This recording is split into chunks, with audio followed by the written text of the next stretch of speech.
नमस्कार, मेरा नाम है डॉक्टर प्रियंका मेहता। मैं एक गायनेकोलॉजिस्ट और लैप्रोस्कोपिक सर्जन हूँ, अपोलो विमेंस हॉस्पिटल चेन्नई से। आज हम बात करेंगे अबाउट हिस्ट्रोस्कोपी, लैप्रोस्कोपी। ये क्या है, इसको कैसे करा जाता है, इसको क्यों करते हैं और इसमें क्या प्रोसेस इन्वॉल्व होता है, उसके बारे में आज हम डिस्कस करते हैं। तो हिस्ट्रोस्कोपी मतलब जो गर्भाशय या बच्चादानी है, उसके अंदर में जो देखते हैं एक सर्जिकल या एक ऑपरेशन का एक तरीका है, एक विधि है जिसे हम गर्भाशय या बच्चादानी के अंदर में हम देख सकते हैं। तो हिस्ट्रो का मतलब होता है गर्भाशय और स्कोपी मतलब एक दूरबीन से देखना।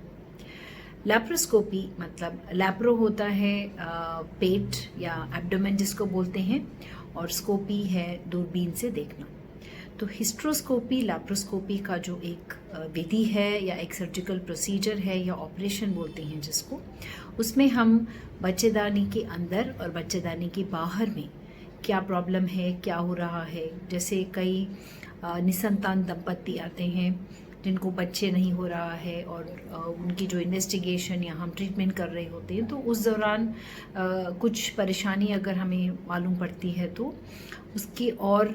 जो डिटेल डायग्नोसिस या उसकी ट्रीटमेंट के लिए, उसकी इलाज के लिए हमको हिस्ट्रोस्कोपी और लैप्रोस्कोपी करने की आवश्यकता पड़ती है। जैसे मैं आपको इसके माध्यम से बता रही हूँ कि जैसे यहाँ पे जो गर्भाशय है, बच्चेदानी है, तो इसके अंदर में एक पतली सी ट्यूब, बिल्कुल 3 मिलीमीटर साइज़ की ट्यूब होती है जिसको हिस्ट्रोस्कोप बोलते हैं। और नॉर्मल टाइम में जो बच्चेदानी है या गर्भाशय है वो क्लोज्ड रहता है। तो ये एक पतली सी ट्यूब डालते हैं और सलाइन या पानी बोलते हैं जिसको रिंगर लैक्टेट या नॉर्मल सलाइन यूज़ करते हैं, उससे वो फ्लूइड अंदर डाला जाता है। 1 से 2 लीटर तक फ्लूइड डालते हैं और उसके बाद में जो बच्चेदानी के या गर्भाशय के अंदर की लाइनिंग है, एंडोमेट्रियम, वो कितनी पतली है या मोटी है, उसमें कुछ प्रॉब्लम है, कुछ पॉलिप या कुछ गांठ है, कभी कभी अंदर में कुछ फाइब्रॉइड या रसोली की प्रॉब्लम हो जाती है, तो वो भी हम हिस्ट्रोस्कोपी से देख भी सकते हैं और उसी समय उसका इलाज भी हो सकता है। जैसे अगर कोई गांठ है जिसको हम मायोमा या रसोली बोलते हैं, 3 सेंटीमीटर या 2 सेंटीमीटर का है और उससे प्रेगनेंसी होने में अगर प्रॉब्लम हो रही है, तो उसी समय पे उसकी चिकित्सा, उसकी जो ट्रीटमेंट है वो हो सकती है। हिस्ट्रोस्कोपी से और हम क्या पता लगा सकते हैं, जैसे जो बच्चेदानी के नीचे का भाग है जिसको सर्विक्स बोलते हैं, तो ये वजाइना के थ्रू हम वो ट्यूब डालते हैं, 3 मिलीमीटर्स की ट्यूब हिस्ट्रोस्कोप, और वो कनेक्ट होता है, उसमें कैमरा होता है जिसका वीडियो हमको बाहर कंप्यूटर के स्क्रीन पे दिख रहा होता है। तो हमको पता चलता है कि बच्चेदानी का जो मुख है, सर्विक्स, उधर में अगर जैसे कुछ ऑब्स्ट्रक्शन है या ब्लॉक है या वो अंदर नहीं जा रहा है, तो उसको हम एक हिस्ट्रोस्कोपी, पतली सी सिजर्स होती हैं, उससे वो जहाँ पे ब्लॉकेज है उसको काट के उसको क्लियर कर सकते हैं। और फिर हिस्ट्रोस्कोप से ये बच्चेदानी है, गर्भाशय है, इसके अंदर में कुछ गांठ है तो वो भी सेम टाइम पे निकल सकता है। उसके बाद में जैसे ये जाता है फेलोपियन ट्यूब जिसको बोलते हैं, जहाँ से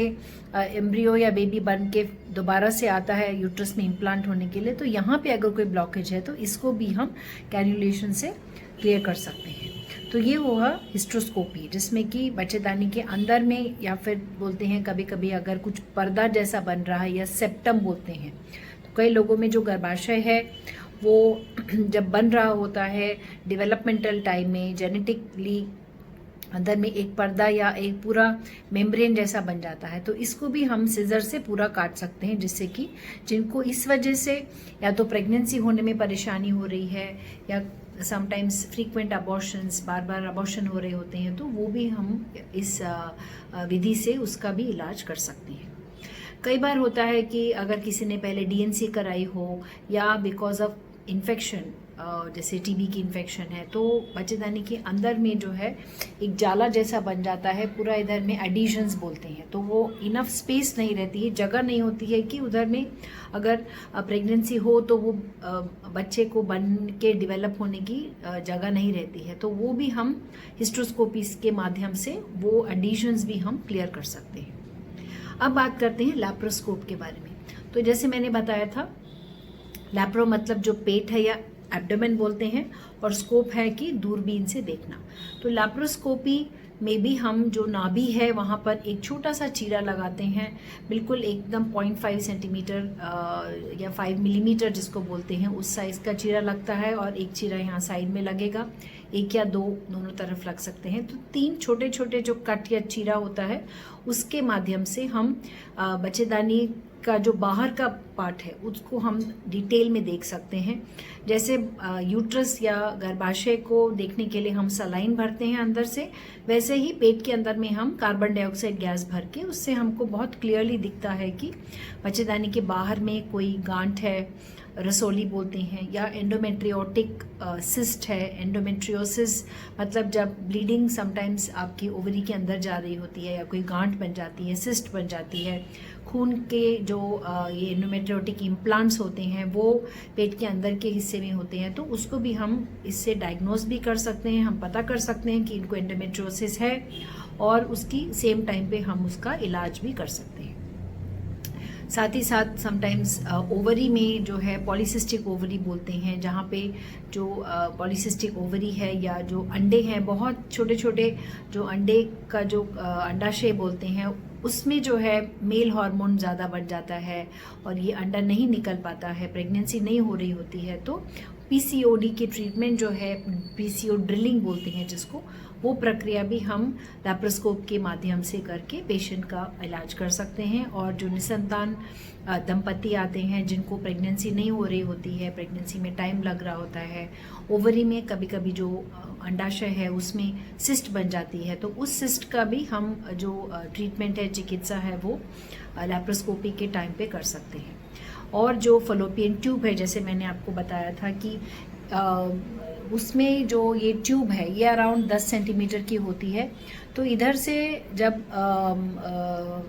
प्लान कर रहे होते हैं प्रेगनेंसी, तो उस टाइम पे स्पर्म जो है ये इस वजाइना, फिर बच्चेदानी का मुख, सर्विक्स जिसको बोलते हैं, और फिर जो गर्भाशय है, और ये ट्यूब के थ्रू इस जगह में जाके यहाँ पे आपका जो है, पहले वीडियो में भी हमने डिस्कस किया है, और ओवरी से अंडा पिकअप होता है ये ट्यूब से, और फिर यहाँ पे जो है प्रेगनेंसी फॉर्म होती है। तो इस ट्यूब में यहाँ पे कोई ब्लॉक है या इधर में कोई ब्लॉकेज है, कोई सिस्ट है, कोई गांठ बन रही है, कोई स्वेलिंग है, इन्फेक्शन है, तो ये सब प्रक्रिया जो है हम लैप्रोस्कोपी से कंप्लीट कर सकते हैं। और जब हम लैप्रोस्कोपी करते हैं, आखिर में हम एक मेथिलीन ब्लू करके डाई होती है, उसको हम नीचे से इंजेक्ट करते हैं। 50 से 100 ml तक वो डाई लेके नीचे से हम लोग वो डाई को अंदर इंजेक्ट करते हैं। और ये डाई जो है यहाँ से, क्योंकि इधर में पैसेज होना चाहिए जहाँ पे रास्ता है जहाँ से स्पर्म जाता है, तो ये पूरा जो है इधर कोई ब्लॉकेज नहीं होनी चाहिए। तो लैप्रोस्कोप के माध्यम से हमको ये डाई फिर दिखती है कि ये ठीक से बाहर निकल रही है, तो दोनों तरफ की ट्यूब्स में कोई ब्लॉकेज नहीं है, और उससे हम जो है एक अश्योरेंस दे सकते हैं दंपति को कि आपके ट्यूब्स जो हैं, अगर उसमें कोई ब्लॉकेज है तो वो हमने क्लियर किया है, या फिर अगर कोई ब्लॉकेज नहीं है और सब कुछ नॉर्मल है, तो यूट्रस नॉर्मल है, आपके ओवरी नॉर्मल है, ट्यूब्स नॉर्मल है, तो नेक्स्ट प्लान ऑफ एक्शन जो हम बच्चे होने की ट्रीटमेंट देते हैं, या तो IUI या फिर IVF, तो उसमें हमको सहायता मिलती है कि हम इस पेशेंट के लिए क्या ट्रीटमेंट करें। तो हिस्ट्रोस्कोपी और लैप्रोस्कोपी ये आजकल बहुत कॉमन प्रोसीजर्स हो गए हैं, सर्जिकल प्रोसीजर्स हैं। इनमें यूजुअली जो हमारा स्टे इन द हॉस्पिटल है, हमको सिर्फ 1 दिन हॉस्पिटल में रहना होता है, सुबह एडमिट होता है पेशेंट, और उसके बाद में शाम तक या रात तक वो हम डिस्चार्ज कर सकते हैं। और क्योंकि इसमें बड़ा चीरा नहीं लगता है, सिर्फ 2 या 3 छोटे चीरे पेट में लगते हैं लैप्रोस्कोपी में, और हिस्ट्रोस्कोपी में तो कोई चीरा नहीं लगता है पेट में, तो पेशेंट जो है अपनी नॉर्मल रूटीन एक्टिविटीज़ उसी दिन वो लोग चल सकते हैं, और 1 हफ्ते तक अपना जो बाकी रूटीन का काम है वो सब काम आराम से कर सकते हैं। तो हिस्ट्रोस्कोपी और लैप्रोस्कोपी से और भी सर्जरीज होती हैं, जैसे बच्चेदानी की सर्जरी है, हिस्टेक्टमी, या जो रसौली है, फाइब्रॉइड निकालते हैं, मायोमेक्टमी, तो वो हम दूसरे वीडियोस में डिस्कस करेंगे। तो इस वीडियो में हमने आपसे बात की कि बेसिक जो हिस्ट्रोस्कोपी, लैप्रोस्कोपी, वो प्रोसीजर क्या हैं, उसके क्या बेनिफिट है, और इसमें आपको डरने की बात नहीं है, क्योंकि जब हमको करने की आवश्यकता है तब इस प्रोसीजर को करने से बहुत मदद मिलती है। और 60 to 70% दंपति अगर उनको कोई परेशानी है जिससे वो प्रेग्नेंट नहीं हो रहे हैं, जैसे एंडोमेट्रियोसिस है, पीसीओडी है, फाइब्रॉइड रसोली की प्रॉब्लम है, इन्फेक्शन है, तो ये हिस्टोलैप्रोस्कोपी के बाद उनके प्रेगनेंसी के चांस बढ़ जाते हैं। तो धन्यवाद एंड टेक केयर।